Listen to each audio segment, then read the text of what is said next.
saying he smokes marijuana, it's evil, it's horrible, it's bad.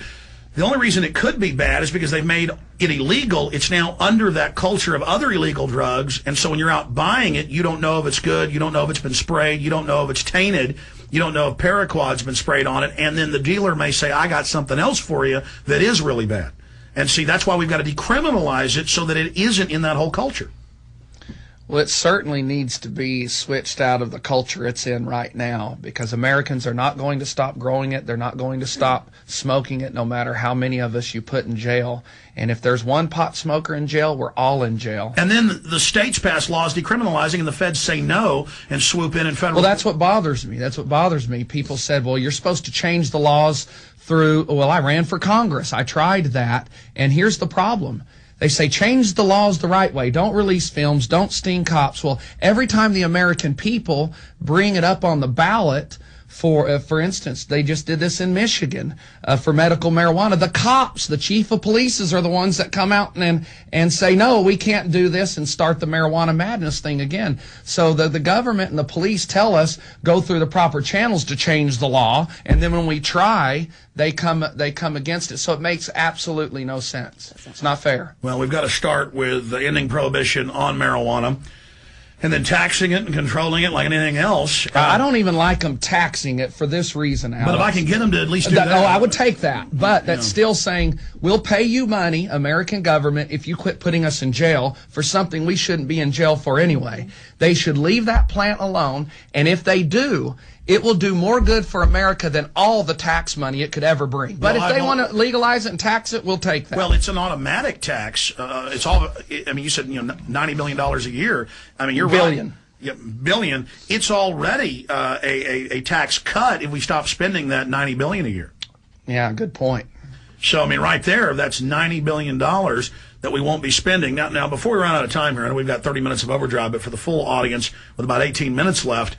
Let's get into, just in rapid fire, some of the worst cases of corruption and setups you've seen, and then get into your latest sting.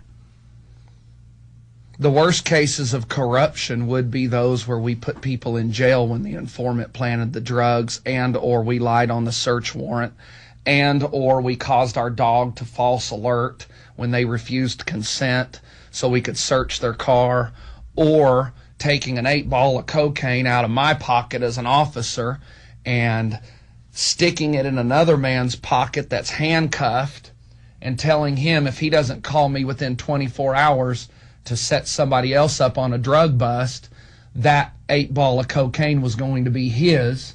Then I would take the 8-ball of cocaine out of his pocket and put it back in mine, and within 24 hours he would call me because he was so scared that I would plant that 8-ball on him. Terrorizing Americans. Well, before we get into that sting, just briefly, my story growing up.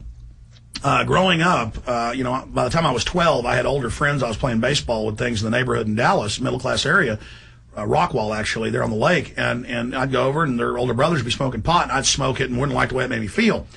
So I was never really into drugs, but I saw it going on, and this was an affluent area.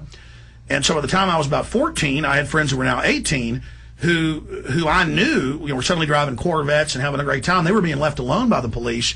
I'd get pulled over with them in the passenger seat, and they go, oh, you can go, because they knew them.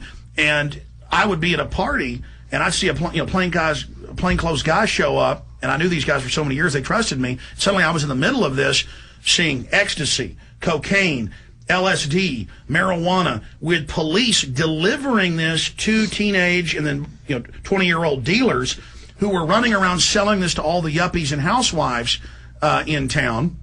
And again, by the time I was 14, I had a moped. I even had this one guy, this one friend's older brother, say, hey, just make marijuana deliveries for us right around the neighborhood. And I said, no. Then by the time I'm 16, I'm in Rockwall High School, and the very cops I know are connected to drug dealing are in and around the school, being called into the school when there's drug busting things. And I started shooting my mouth off, going, you guys are dealing the drugs. You shouldn't be putting people in jail. And then my dad starts getting calls that we're going to hang your son in a jail cell. They did, and pulled me over, threatened me in the car, said, we're going to kill you if you don't shut up. And we had to move from Dallas to Austin.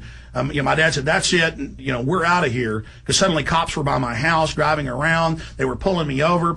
They called me into the principal's office and said, we know you've stolen all the stereo equipment. And I was honest with the cop. I said, "You're really evil." I said, "I've stolen beer out of the backs of golf carts when I was like 13. A few times there'd be these golf carts sitting out, parked at the pool by the golf course, and we go, 6-pack. I go, that's all I've ever stolen. And once when I was 3, I walked out with a candy bar. My mom made me take it back.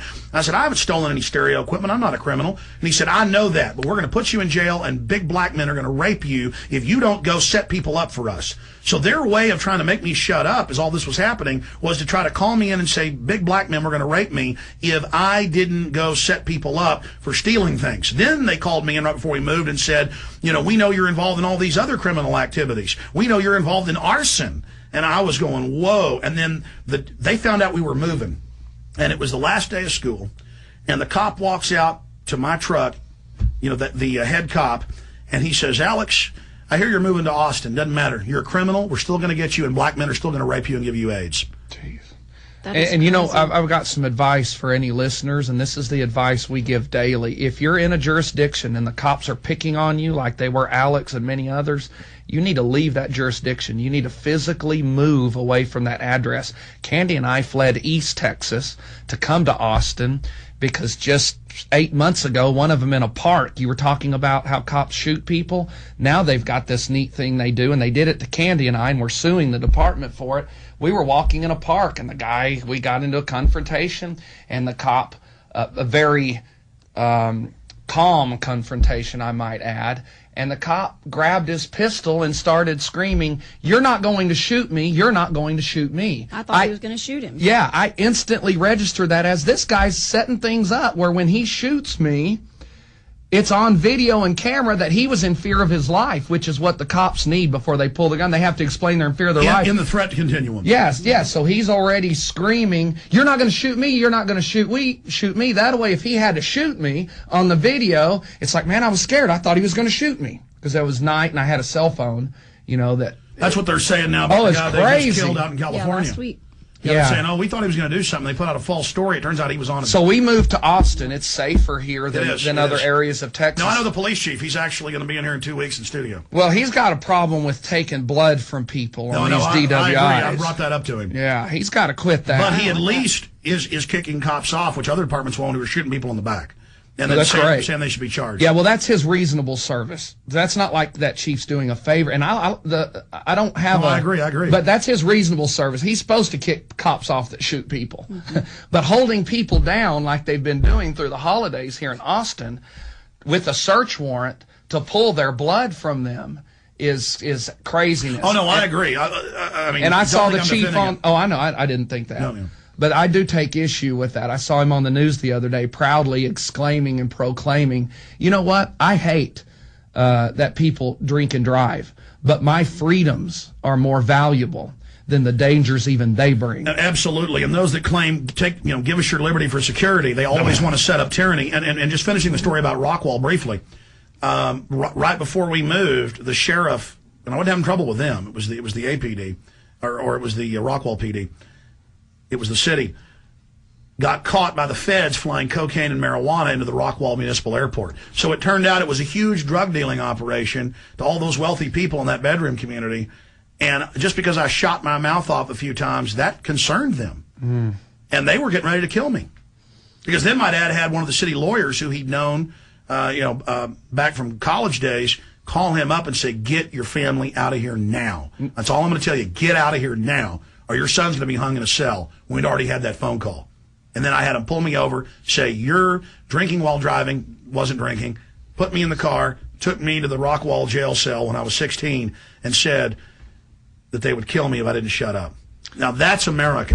Fortunately you got away. Yolanda Madden and hundreds of thousands of others in this country didn't get away. And we're not going to stop until we see some prison doors come loose. All right. Well, this is just an unbelievable interview. Tell us about the latest sting. We were planning to go to Washington State, where I have proof and evidence that the cops there are raiding marijuana grow rooms using illegal FLIR cameras, the heat imaging cameras. Yeah. So we we were going to do that in Washington State. We had a group targeted, and I got a phone call from a citizen in Odessa that told me my ex-partners had planted drugs on his daughter. and wanted to know if I could help. So Candi and I switched operations, and we rented a house in Odessa. We hired investigators to do surveillance and various other things that we needed before we set the trap. We rented a house in Odessa, and we placed one grow light in the room with 2 Christmas trees, and we started pumping the heat out of the wall. Now, I Never Get Rated, my second video, I have an entire chapter dedicated how to beat the FLIR cameras. And one of the tips there is do not pump the heat out of your wall, because the cops drive by with these illegal FLIR cameras. They see the port, they see the heat. Yeah, they see the heat. And the Supreme Court has ruled those FLIR cameras are illegal to use unless you have a search warrant. They weren't illegal to use when I was a cop. Stay there, stay there. Final segment for the full audience in 30 minutes in overdrive. Stay with us, ladies and gentlemen. Powerful information.